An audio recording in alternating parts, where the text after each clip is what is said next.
9th CBSE Maths Chapter 2 Linear Polynomials இதோட introduction video தான் நம்ம இப்போ பார்க்குறோம். ஏன் introduction video பார்க்குறோம் அப்படின்னா இந்த பாலினாமியல் எக்ஸசைஸை ஈஸியாக செய்யணும் அப்படின்னு நினச்சிங்கன்னா அதுக்கு உங்களுக்கு இந்த introduction video யூஸ்ஃபுல்லாக இருக்கும். இப்போ இதில் நம்ம ஃபஸ்ட்டு பார்க்க போகிறது என்ன அப்படின்னு பார்த்தீங்கன்னா எக்ஸ்ப்ரெஷன்னா என்ன அப்படின்னு சொல்லி பார்க்க போகிறோம். ஓகே, இதில் என்னெல்லாம் இருக்கும் அப்படின்னா எக்ஸ்ப்ரெஷனில் ஃபார் எக்ஸாம்பிள் இப்படி இருக்குன்னு வச்சுக்கோங்க, +6 இப்படி இருக்குன்னா இப்போது இதுதான் எக்ஸ்ப்ரெஷன். இதில் என்னெல்லாம் இருக்குது அப்படின்னு பார்த்தீங்கன்னா வேரியபிள்ஸ் இருக்குது. வேரியபிள்ஸ்னால் என்ன அப்படின்னு பார்த்தீங்கன்னா அல்ஃபபெட்ஸ் தான். A to Z வரை இருக்கக்கூடிய லெட்டர்ஸ் இந்த எக்ஸ்ப்ரெஷனில் எங்கெல்லாம் இருக்கோ அதுக்கு பேர் வேரியபிள்ஸ். ஓகே, அப்போது இங்கிலீஷில் உள்ள அல்ஃபபெட்ஸ் லெட்டர்ஸை தான் நம்ம வேரியபிள்ஸ்ன்னு சொல்கிறோம். இந்த வேரியபிளுக்கு முன்னால் ஒரு நம்பர் இருக்கு இல்லையா, இப்போ எக்ஸுக்கு முன்னால் 5ன்னு ஒரு நம்பர் இருக்குது. இதை நம்ம என்னன்னு சொல்லுவோம் அப்படின்னா கோஎஃபிஷியன்ட் ஆஃப் எக்ஸோட கோஎஃபிஷியன்ட் அப்படின்னு சொல்லி சொல்லுவோம். ஓகே, இப்போது இந்த 2 இருக்கு இல்லையா, இது என்ன அப்படின்னா ஒய்யோட coefficient. Okay, coefficient of Y. அப்போது இங்கே வேரியபிள்ஸே இல்லை, வெறும் நம்பர் மட்டும் இருக்குது. அப்போது இதை என்னன்னு சொல்லலாம் அப்படின்னு பார்த்தீங்கன்னா கான்ஸ்டன்ட்னு சொல்லலாம்.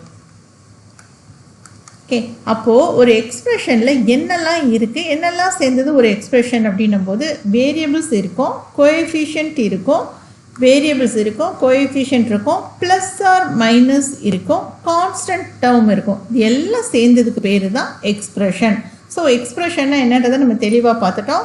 அடுத்து நம்ம என்ன பார்க்க போகிறோம்னா வேரியபிள்னா என்ன, ஏன் நம்ம அது வேரியபிள்ஸ்னு சொல்கிறோம் அதை நம்ம பார்க்கலாம்.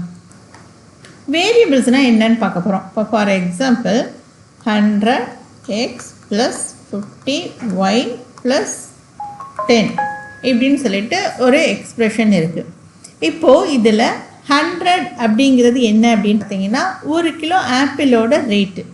அப்போ எக்ஸ் அப்படிங்கிறது என்னென்னா குவான்டிட்டி, ஆப்பிளோட குவான்டிட்டி, எத்தனை கிலோ வாங்குறாங்க அப்படின்றது. இப்போது 50 அப்படிங்கிறது மாம்பழத்தோட ரேட்டு, 1 கிலோ மாம்பழம் 50. இப்போ ஒய் அப்படிங்கிறது எந்த அளவில் மாம்பழம் வாங்குறாங்க அப்படிங்கிறது. இப்போ ஃபார் எக்ஸாம்பிள் நம்ம எக்ஸுக்கு 1 கிலோ அப்போ 1ன்னு கொடுக்குறோம், ஒய் மாம்பழமும் 1 கிலோ 1ன்னு கொடுக்குறோம்.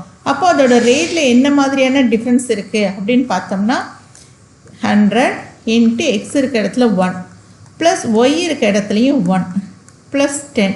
இந்த 10 அப்படிங்கிறது என்னென்னா இந்த 2 ஃப்ரூட்ஸும் வாங்குகிறோம்ல அதுக்கு பேக்கிங், ஒரு பேக் கொடுப்பாங்க, கவர் கொடுப்பாங்க, அந்த கவரோட ரேட் வந்து 10. ஓகே, இப்போ இந்த கவரோட ரேட் வந்து மாற போகிறது கிடையாது. 1 கிலோ வாங்கினாலும் அந்த கவர் தான் கொடுக்க போகிறாங்க, 5 கிலோ வாங்கினாலும் அந்த கவர் தான் கொடுக்க போகிறாங்க. ஸோ ரேட் வந்து 10ன்னு சொல்லி ஃபிக்ஸ் பண்ணியிருக்காங்க.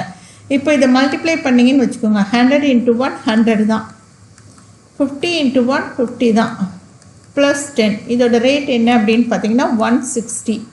இப்போ இது நான் ஆப்பிள் வந்து 2 கிலோ வாங்குகிறேன், மாம்பழமும் 2 கிலோ வாங்குகிறேன்.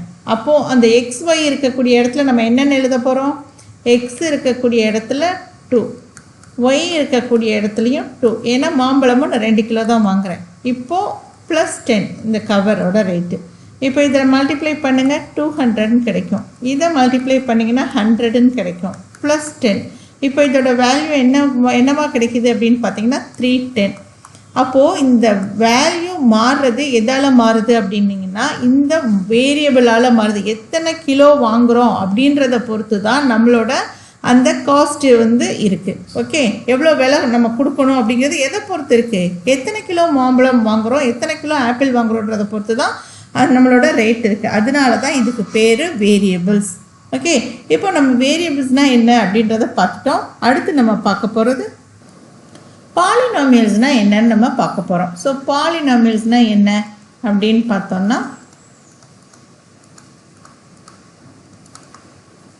பாலினாமியல்லாம் என்ன அப்படின்னா இந்த எக்ஸ்ப்ரெஷனோட ஒரு பார்ட்டு தான் பாலினாமியல்னு சொல்லலாம். இப்போ பாலினாமியல் ஃபார் எக்ஸாம்பிள் நான் ஏதோ ஒரு பாலினாமியல் எழுதுகிறேன். இப்போ அப்படி இருக்குது 2x² + x + 6. இப்போ இது ஒரு பாலினாமியல். இந்த பாலினாமியலை வந்து நம்ம என்னன்னு சொல்லலாம் அப்படின்னா பாலினாமியல் இன் ஒன் வேரியபிள் சொல்லலாம். ஏன் அப்படின்னு கேட்டிங்கன்னா இதில் எல்லாமே எக்ஸு தான் நம்ம யூஸ் பண்ணியிருக்கோம். ஸோ வேறு வேரியபிளே கிடையாது. அப்போ இந்த பாலினாமியலை வந்து நம்ம எப்படி சொல்லலாம், பாலினாமியல் இன் ஒன் வேரியபிள்னு சொல்லலாம். இப்போ ஃபார் எக்ஸாம்பிள் இப்போ இப்படியும் இருக்கும், பாலினாமியல் ப்ளஸ் ஒய் ப்ளஸ் 6 இப்படி இருக்குது. இது வந்து பாலினாமியல் இன் 2 வேரியபிள்ஸ்ன்னு நம்ம சொல்லுவோம். இப்போது வேரியபிள்ஸ்னால் என்னென்னு தெரியுது இல்லையா, ஆல்ஃபபெட்ஸ் லெட்டர்ஸை தான் நம்ம வந்து வேரியபிள்ஸ்னு சொல்கிறோம். இந்த வேரியபிள்ஸுக்கு மேலே இருக்குது பாருங்கள், இதை வந்து வேரியபிளோட பவர் அப்படின்னு சொல்லுவோம். ஓகே, இப்போது இந்த கொடுத்துருக்க இந்த பாலினாமியலோட டிகிரி என்ன அப்படின்னு கேட்டாங்கன்னா வேரியபிள்ஸோட ஹையஸ்ட் பவரை தான் இந்த பாலினாமியலோட டிகிரின்னு சொல்லுவோம். ஓகே, இப்போ இங்கே பவரே கொடுக்கலன்னா இங்கே 1 இருக்குதுன்னு அர்த்தம். இப்போ பாருங்கள், இந்த பவரில் எது பெருசு அப்படின்னு பார்த்தீங்கன்னா 3 தான். அப்போது இந்த பாலினாமியலோட டிகிரி என்ன அப்படின்னு கேட்டிங்கன்னா 3ன்னு எழுதணும். ஓகே, இந்த பாலினாமியலோட டிகிரி வந்து 3. அப்போ இந்த பாலினாமியலோட டிகிரி என்ன அப்படின்னு கேட்டிங்கன்னா இப்போ ஒய்யோட பவர் வந்து 1. ஸோ இதுதான் இந்த பாலினாமியலோட டிகிரி. ஓகே, டிகிரி வந்து 2. ஃபார் எக்ஸாம்பிள்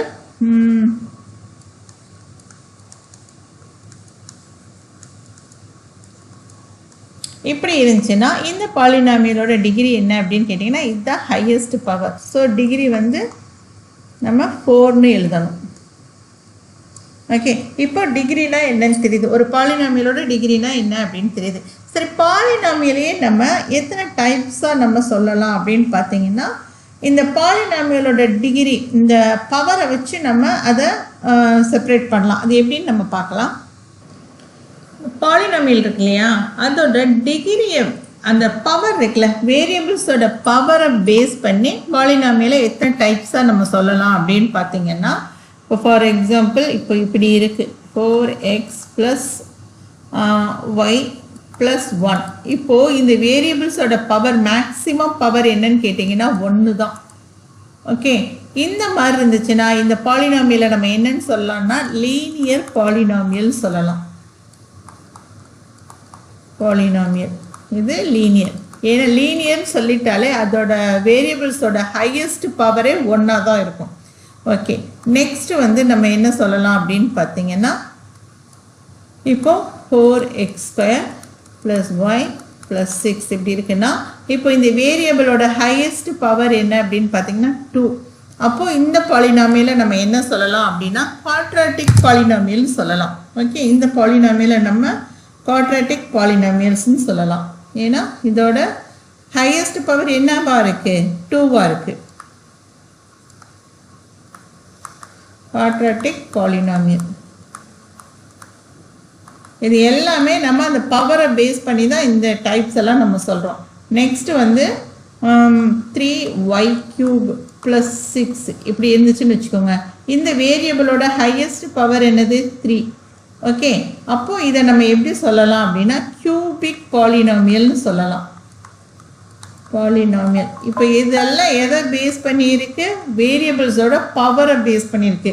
சரி, ஓகே, இப்போது பவரே இல்லை, வெறும் நம்பர் தான் இருக்குது. அதை நம்ம என்னன்னு சொல்லலாம், பாலினாமியல் சொல்லலாமா? இப்போ ஃபார் எக்ஸாம்பிள் ஒரு 8ன்னு ஒரு நம்பர் மட்டும் இருக்குது, இதை பாலினாமியல் சொல்லலாமா? இதுக்கு தான் வேரியபிள்ஸும் கிடையாது பவரும் கிடையாது அப்படின்னா இதை நம்ம எப்படி சொல்லலாம் அப்படின்னா கான்ஸ்டன்ட் பாலினாமியல் சொல்லலாம். ஓகே, இதை நம்ம என்னன்னு சொல்லலாம், கான்ஸ்டன்ட் பாலினாமியல் சொல்லலாம். ஏன் அப்படின்னு கேட்டிங்கன்னா கான்ஸ்டன்ட் பாலினாமியல் ஏன் அப்படி சொல்கிறோம் அப்படின்னீங்கன்னா இப்போது ஒரு வேரியபிள் இருக்குது, அதோட பவர் 0வாக இருந்துச்சுன்னா ஆன்சர் என்ன கிடைக்கும் அப்படின்னு பார்த்தீங்கன்னா 1. எந்த வேரியபிளாக இருக்கட்டும் அதோட பவர் 0வாக இருந்துச்சுன்னா ஆன்சர் வந்து 1ன்னு கிடைக்கும். அப்போ இங்கே கான்ஸ்டன்ட் 8 இருக்கா, 8 × x⁻⁴ அப்படின்னா என்ன அர்த்தம், இதோட வேல்யூ 1.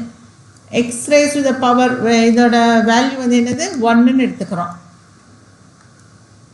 x⁻⁴ 0. ஓகே, அப்போது இதோட வேல்யூ வந்து 8 × 1 = 8. இப்போது இந்த x⁻⁴ வேல்யூ வந்து 1. அதனால தான் நம்ம என்ன பண்ணுறோம் அப்படின்னா வெறும் நம்பர் கான்ஸ்டன்ட் இருக்கு இல்லையா, அதை நம்ம என்னென்னு சொல்லுவோம், கான்ஸ்டன்ட் பாலினாமியல்னு சொல்லுவோம். ஸோ நம்ம என்னெல்லாம் டைப்ஸ் இது பண்ணுறோம் அப்படின்னு பார்த்தீங்கன்னா வெறும் கான்ஸ்டன்ட் இருக்குன்னா அதை கான்ஸ்டன்ட் பாலினாமியல் சொல்லுவோம்.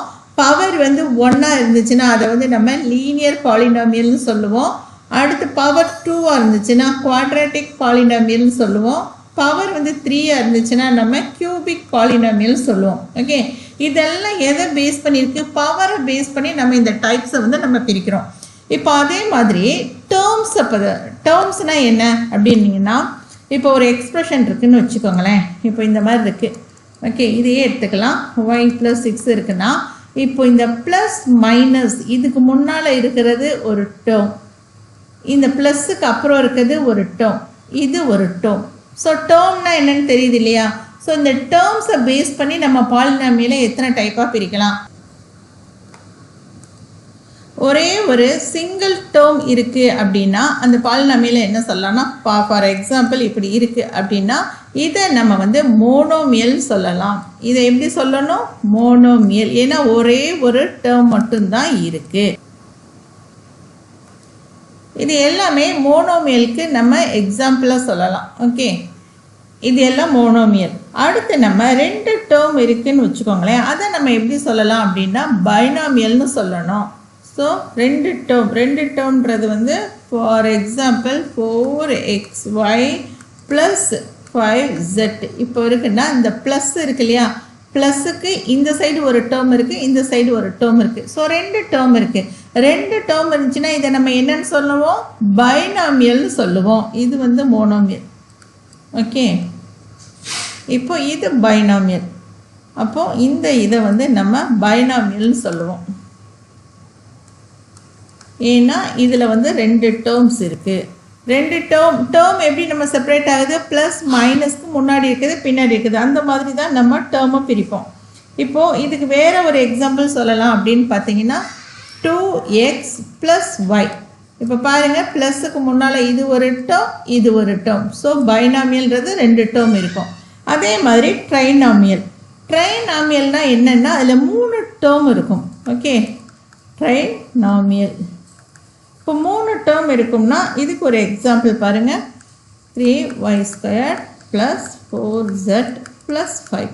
இப்போது இந்த ப்ளஸ் இருக்கு இல்லையா, இதுக்கு அடுத்து இது ஒரு டேர்ம், இது ஒரு டேர்ம், இது ஒரு டேர்ம். அப்போ 3 டேர்ம் இருக்கிறதுனால இதை நம்ம ட்ரைனாமியல்னு சொல்வோம்.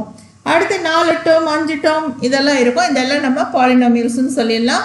ஸோ பாலினாமியலில் வந்து நம்ம என்ன பண்ணியிருக்கோம்? பவரை பேஸ் பண்ணி எத்தனை டைப்பாக நம்ம அதை சொல்லலாம், அதுக்கடுத்து டேர்ம்ஸை பேஸ் பண்ணி நம்ம என்னெல்லாம் சொல்லலாம் அப்படிங்கிறத நம்ம பார்த்துட்டோம். இதோட நம்மளோட இன்ட்ரடக்ஷன் வீடியோ வந்து முடிஞ்சிருச்சு.